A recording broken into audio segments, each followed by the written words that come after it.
প্রার্থনাটা একটা গোলের, বৃষ্টি মাথায় নিয়েও একটু স্বস্তির খোঁজ।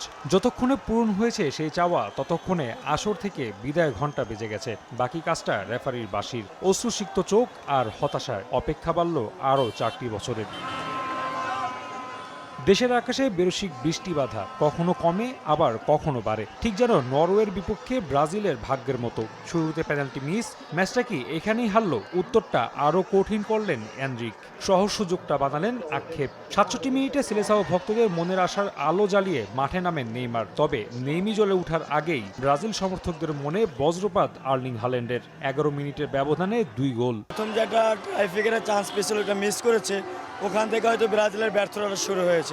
আপনার পরে তো আসলে ব্রাজিল ছন্দহারা হয়ে গেছে, ওই জায়গাতে ম্যাচটা হারছে। কষ্ট লাগতেছে, কারণ যেহেতু আমরা ব্রাজিল সাপোর্ট করি, সেই জায়গা থেকে ব্রাজিল আজকে এরকম একটা উপহার দিবে আমরা বুঝতে পারি না।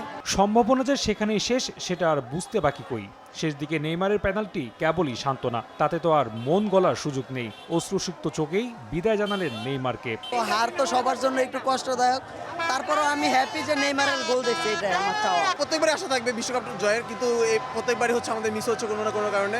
আর মেনলি নেইমারের ইনজুরিটা সবচেয়ে বেশি ইফেক্ট করেছিল 2014 পর থেকে আমাদের। তবে দলটার কাছে চাওয়া এখানেই শেষ নয়। বিশ্বাস পরের বার কার্লো আনচেলত্তির হাত ধরেই আসবে স্বপ্নের হেক্সা। হারলেও ব্রাজিল, জিতলেও ব্রাজিল, এই আশা নিয়ে আসলে শেষ করতেছি। আসলে খেলা তো শেষ হয় না, হয়তো 2030 সালে আবার দেখা হবে এই এক্সামিশনে। এদিকে চির প্রতিদ্বন্দ্বীদের বিদায়ে উল্লাসে মেতে উঠে আর্জেন্টাইন সমর্থকরা। সুযোগ পেয়ে খোঁচা দিতেও ভুল করেননি। তারা হেক্সা মিশন করতে এসে মিশন মিস হেক্সা হয়ে গেছে। হাল্যান্ডের কাছে না এগুলো 10-12টা ভিনিসিয়াস জুনিয়র, নেইমার আসলে কোনো কাজ করে না। ব্রাজিলকে একে হাসি মুখে বিদায় দিয়ে দিল। বিদায় ব্রাজিল।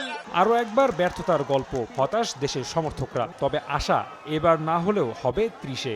সেই স্বপ্ন নিয়েই এই আসরকে বিদায় ব্রাজিল সমর্থকদের। রাফি আমিন, সময় সংবাদ, ঢাকা।